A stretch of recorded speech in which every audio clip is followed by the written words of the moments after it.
Hukum rajah dan jimat menurut pandangan Islam.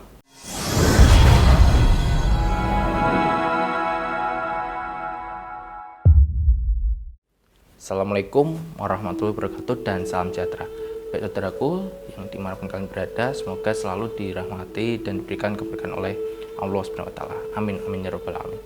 Baik saudaraku ya, mungkin banyak di antara Anda yang pernah melihat jimat yang mengandung tulisan Arab atau penggalan Al-Quran yang biasa disebut dengan rajah. Rajah ini biasanya dipakai seseorang dengan tujuan untuk memperoleh keberkahan, kesehatan, kejayaan, jodoh, dan lain sebagainya. Lalu bagaimana pandangan Islam ya tentang rajah atau jimat yang bertulisan Al-Quran?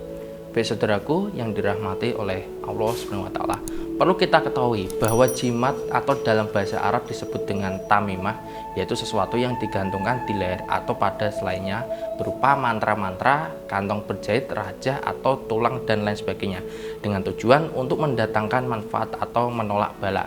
Tamimah sendiri ada dua macam, yaitu tamimah yang diambil dari Al-Quran dan tamimah yang diambil selain dari Al-Quran. Untuk tamimah atau rajah yang diambil dari Al-Quran ini, para ulama berbeda pendapat. Hal ini didasarkan pada tiga hal, yaitu yang pertama untuk tindakan preventif karena hal itu menyebabkan dikalungkannya sesuatu yang tidak dibolehkan. Kemudian yang kedua, jika mengalungkan sesuatu dari ayat Al-Quran, maka hal itu bisa menyebabkan pemakainya menghinakan ayat tersebut, misalnya dengan membawanya untuk buang hajat, istinja, dan lain sebagainya. Kemudian yang ketiga ya, adapun menggantungkan tulisan ayat Al-Quran, asma dan sifat Allah untuk tujuan perhiasan atau agar untuk dibaca ketika melihat misalnya dinding rumah, di pintu, di lemari, atau di kendaraan, maka hal itu diperbolehkan. Kemudian ya, untuk tamimah atau rajah yang diambil selain dari Al-Quran, yaitu menggantungkan atau meletakkan jimat atau mantra di leher atau di tempat yang lain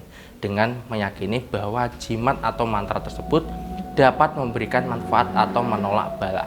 Tamimah jenis ini hukumnya haram dan termasuk syirik karena menggantungkan ya kepada selain dari Allah. Hal ini berdasarkan dalil-dalil dari nas, di antaranya adalah sesungguhnya Allah tidak akan mengampuni dosa syirik dan Dia mengampuni segala dosa yang selain dari syirik bagi siapa yang dikehendakinya.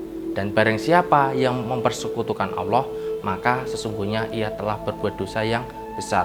Quran Surat An-Nisa ayat 48. Baik saudaraku ya yang dirahmati oleh Allah Subhanahu wa Ta'ala, itulah tadi penjelasan mengenai hukum rajah atau jimat menurut pandangan Islam. Nah, oleh karena itulah ya, saya selalu berpesan kepada saudaraku sekalian, khususnya klien-klien saya, untuk terus menyandarkan diri kepada Allah Subhanahu wa Ta'ala dengan mengamalkan amalan-amalan yang sudah saya berikan dengan istiqomah.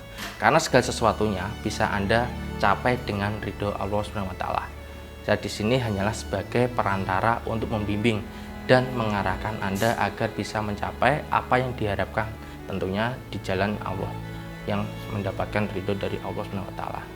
Baik ya, saya rasa cukup dari pembahasan kali ini. Semoga apa yang kita bahas hari ini bisa bermanfaat dan menambah wawasan kita semua, sehingga bisa menjadi insan yang lebih baik di mata Allah Subhanahu wa Ta'ala. Amin amin ya rabbal alamin.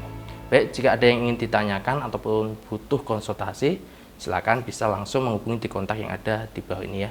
Dan saya Kang Sudiro pamit undur diri. Assalamualaikum warahmatullahi wabarakatuh dan salam sejahtera.